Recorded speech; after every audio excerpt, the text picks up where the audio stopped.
السلام عليكم ورحمة الله وبركاته. ازيكم عاملين ايه؟ يا رب تكونوا بخير. النهارده معانا مطبخ جديد بمحافظة بني سويف، سلمناه بفضل الله قبل رمضان. هنشرح لكم كل التفاصيل، الديزاين، الرخام، الأجهزة، كل حاجة. يلا بينا.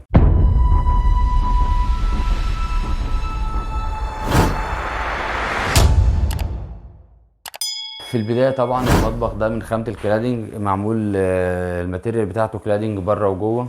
طبعا اللون بتاعه زي ما حضراتكم شايفين رمادي غامق او فراني. مساحة المطبخ مش كبيرة، فاحنا بفضل الله قدرنا ان احنا نستغل كل جزئية في المطبخ، وكمان علينا الارتفاع ده عن الطبيعي، خليناه 90 سنتي في المطبخ كله. كنا عاوزين نعليه اكتر من كده بس ما قدرناش بسبب الكاميرا اللي ساقطه دي.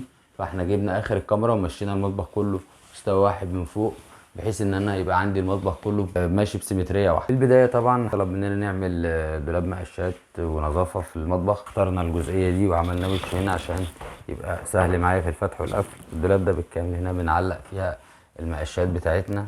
وصلتنا طبعا سوفت كلوز، وعندنا فوق عملنا 3 ارفف كاملين بحيث ان انا يشيل معايا كل حاجة النظافة، هتبقى ملمومة في حاجة الشقة كلها في دولاب واحد.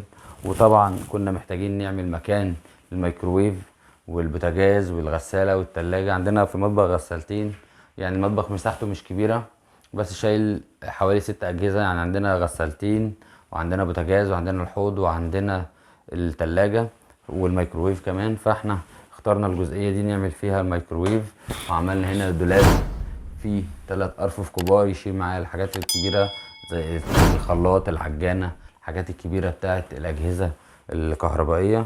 وعملنا طبعا تحتيها درجين معالق صغيرين بالشكل اللي حضراتكم شايفينه ده. وعملنا تحتيه سبت بامبو بحيث ان انا يشيل معايا البصل والطماطم، نقدر ان احنا نفصله ونحط فيه نوعين براحتنا. طبعا المساحة ما كانتش كافية ان انا اعمل سبتين او 3، وعملت طبعا عشان اقدر استغل بقيه الجزئيه دي في الجزء اللي تحت رفين كبار اقدر ان انا اخزن فيهم حاجات كتير جدا. نيجي هنا طبعا دي منطقه الحوض، دي احنا ما قدرناش نتحكم فيها بسبب الخلاط كان راكب والسباكه كلها معموله من تحت.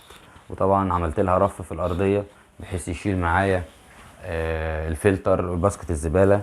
وهنا ده في الجزئيه دي كده عندنا ده غساله الاطباق، هتكون موجودة هنا. عملنا مكانها وسيبناه فاضي. وهنا جينا جنبها عملنا كورنر كبير برفين كبار بالمساحة دي كلها بحيث برضو يبقى عندي مساحات تخزين كبيرة. وهنا ده مكان البوتاجاز كان موجود، احنا ما تدخلناش في مكانه عشان الغاز كان راكب هنا، فما قدرناش ان احنا نجيبه كده ولا كده. وفي نفس الوقت عندي هنا الغسالة دي غسالة ملابس، الصرف بتاعها موجود في الحيطة. فانا ما قدرتش ان انا اكبر الضرفة دي عن كده بحيث علشان خاطر البوتاجاز وماسورة الغاز. فدي بقى اي حاجة تحط فيها تبقى ايه، تحط على سيفها وتخرج على سيفها، او يتحط فيها الحاجات الصغيرة. هنا طبعا في المكان دوت التلاجة، وعملنا بين التلاجة والغسالة فاصل بحيث ان انا المية بتاعتي هنا ما تبهدلش التلاجة. طبعا عملنا فوق التلاجة ضرفتين برفين فوقيهم. وهنا عملنا بعديها طبعا ضرفتين قلاب بالحجم الكبير بحيث برضو يشيل معايا حاجات كبيرة وحاجات طويلة. وهنا عملنا 3 أرفف تخزين برضو بالمساحة دي كلها. وفوق البوتاجاز بعد ما ركبنا الشفاط طبعا لازم نعمل مكان للتخزين لان مساحة المطبخ مش كبيرة، فاحنا استغلينا بفضل الله كل جزئية فيه. وعملنا هنا برضو 3 أرفف كبار بحيث ان انا اقدر استغل كل جزئية في المطبخ. وهنا ما قدرناش طبعا نعمل المطبخية ناحية الحوض لان انا عندي هنا في سخان غاز مقدرش اقفل عليه لانه بيحتاج تهوية علشان الغاز الطبيعي والبخار اللي بيخرج منه. فاضطرينا ان احنا نجيب المطبخية في الجزئية دي بحيث ان انا ايه برضو تكون عندي مطبخية في المطبخ مقدرش الغيها. وجينا عند الجزئية بتاعت العمود دي هنا عملنا كورنر. طبعا الكورنر ده احنا عملناه المرة دي بشكل مختلف لان الضرفة الجنب دوت مكشوف برضو، فانا عملته بيفتح من الناحيتين بحيث ان انا ايه اقدر استغل المساحة كاملة ويكون عندي حرية في الاستخدام وما يكونش مضايقني.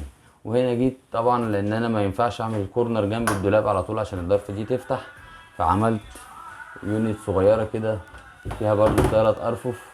اليونت دي احط فيها بقى الحاجات الصغيره، احط فيها البرطمانات، احط فيها الحاجات البسيطه. وطبعا الرخام اتركب معانا زي ما حضراتكم شايفين. احنا عملنا الرخام، فتحنا المره دي الرخام لان المطبخ كله معمول جري غامق، لونه غامق. فاستقرينا انا والعميل ان احنا نفتح الرخام بحيث ان هو ينطق المطبخ ويظهره كمان، يمشي معايا مع الحائط. بس كده، ده كان مطبخنا النهارده. لو عجبك المطبخ ما تنساش تعمل لايك وسبسكرايب وشير للقناه. كان معكم سلام عليكم.